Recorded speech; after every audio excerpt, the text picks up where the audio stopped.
The largest federal public sector union reached a tentative contract agreement with the federal government overnight, covering more than 120,000 public servants across the country and bringing them back to work after a 12-day strike.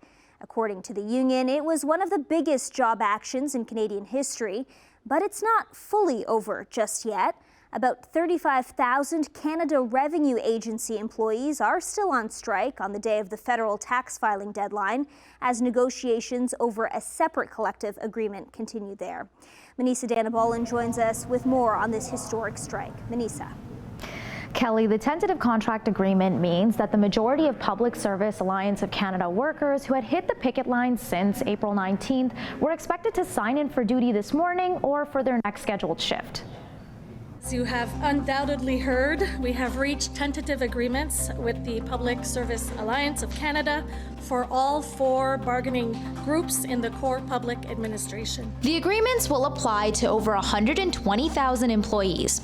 Over the past month, both the federal government and the Public Service Alliance of Canada spent hours at the bargaining table to find solutions.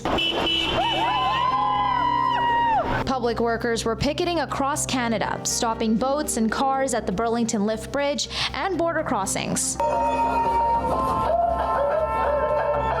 The strikes caused massive service disruptions on new employment insurance, immigration, and passport applications. The agreement, which was announced this morning, came after the Treasury Board tabled what it described as a final offer on Friday. The Government of Canada values the important role its employees play in delivering services to Canadians.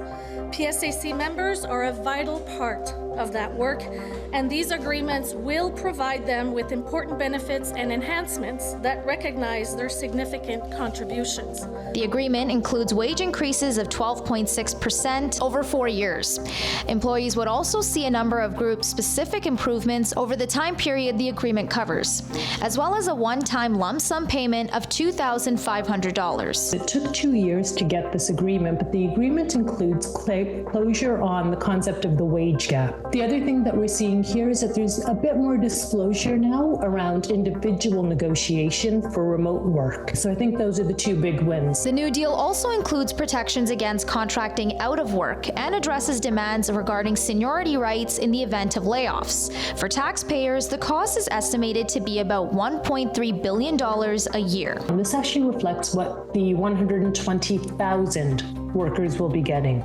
That equates to about $10,800 per worker. It's actually costing taxpayers about $460, $450 per taxpayer for this deal. Federal public employees were working at 2007 wages after you adjust for inflation, so it's not at all surprising that they were on strike.